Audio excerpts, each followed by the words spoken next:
Imagine driving down the highway at 80 miles an hour. Your dashboard tells you the engine is perfectly healthy, your oil pressure is great, everything looks completely normal. But your steering wheel just disconnected. Welcome to This Explainer. Today we're diving into a genuinely terrifying reality that is quietly keeping AI engineers awake at night. Because in the AI world, that disconnected steering wheel scenario is exactly what we're dealing with right now. Your API requests are returning perfectly healthy status codes, but right beneath that glowing green dashboard, your AI application is fundamentally failing. There's a saying going around right now that perfectly captures this. Some of the most dangerous AI failures don't throw an error. They return 200 OK. Just let that sink in for a second. For decades, traditional software engineering has relied on one massive core assumption. If a process crashes, it's going to tell us. But with modern AI and large language models, that assumption is completely, absolutely broken. We have to completely rewire how we think about a system actually succeeding. Okay, let's really dive into this contrast. In traditional software, errors are mechanical, right? They're predictable. A server crashes, a database connection times out, a file isn't found, and boom, the system throws a 500 internal server error. It's a loud, obvious failure. The engineer knows exactly what broke, and honestly, it's incredibly easy to set up an automated alert for it. But AI native software occupies this totally murky gray territory. The model might hallucinate. It might completely miss the context of the user's prompt. It might even generate a response that is stylistically beautiful, but factually a complete disaster. Yet, because the model successfully generated some text, the API happily returns a 200 OK. You get valid JSON, incredibly confident language, and a totally spectacularly wrong answer. It's literally like a chef confidently serving you a beautifully plated shoe. Which brings us to the concept of the silent failure. This is a state where the system operates entirely normally on the surface. You see, from the model's perspective, everything is working flawlessly. It doesn't actually know it just made a catastrophic logical error. It simply did its job and predicted the next most likely token. Traditional debugging methods, which rely on outright crashes or obvious error signals, are completely blind to this. They just don't catch it. When you compare traditional microservices and modern AI applications, sure, they share some similarities. They can both be containerized, they consume APIs, and yeah, errors can cascade through the system.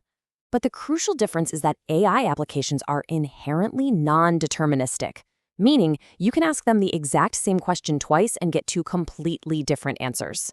To a traditional software engineer, that kind of unreliability is usually a bug you want to avoid at all costs, not a core feature of the system. And this whole situation creates what we really should call the green dashboard lie. Standard telemetry, measuring CPU usage, memory, or HTTP response latency, it only tells you if the computation happened. That's it. It tells you absolutely nothing about whether the AI actually accomplished its intended business task. You can have a blistering fast response time for an output that is actively ruining your user's experience. Section 1. The rogue agent scenario.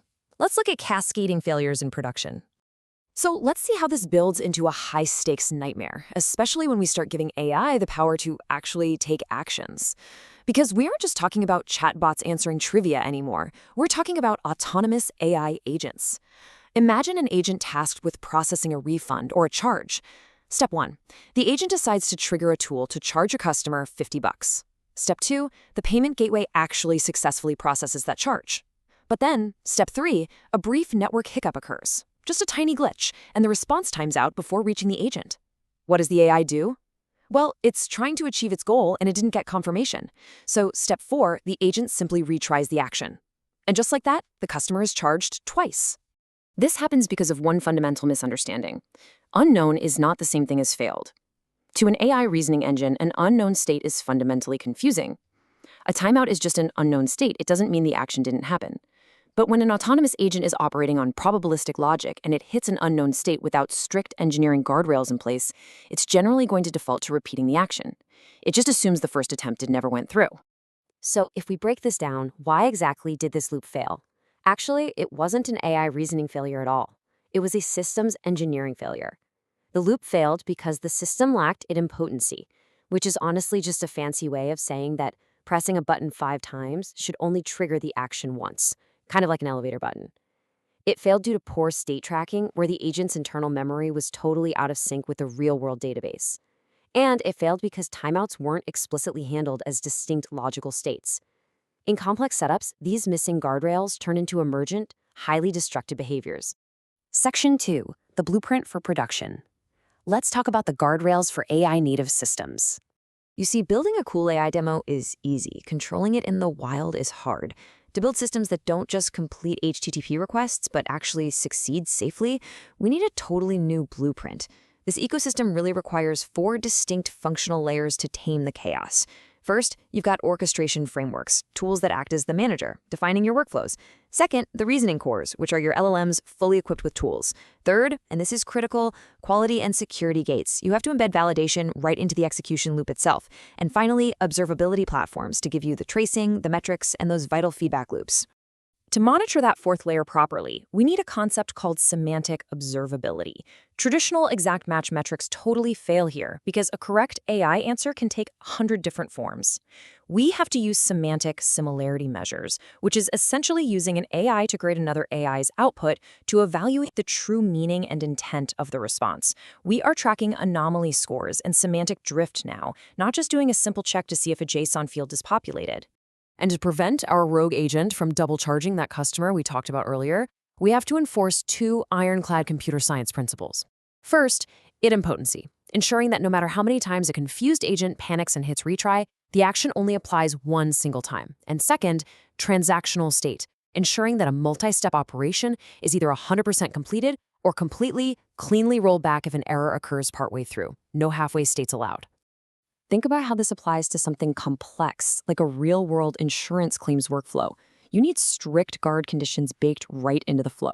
For example, if a classifier agent returns a confidence score below 85%, it needs to hit a hard guardrail. It absolutely does not get to proceed. Instead, it triggers a human-in-the-loop escalation.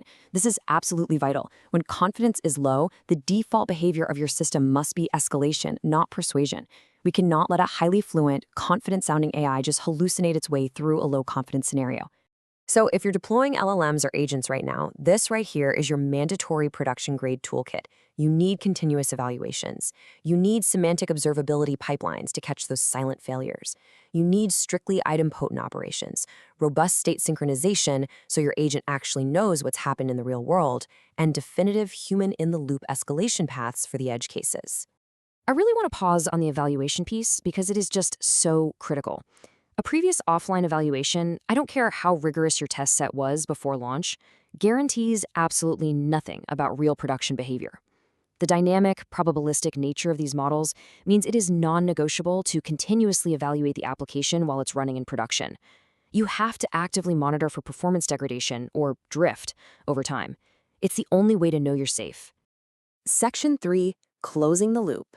Let's talk about measuring what actually matters. As we wrap up this explainer, we really need to shift our entire philosophy regarding how we measure the health of AI-native systems. Anyone, and I mean anyone, can spin up an impressive AI demo in an afternoon. But a demo simply proves the model can succeed under perfect conditions. Production engineering, that is entirely about deciding what happens when success is ambiguous. It's about designing a system that fails gracefully, that knows exactly when to stop, and that never, ever blindly trusts the probabilistic output just because the JSON happened to be formatted correctly.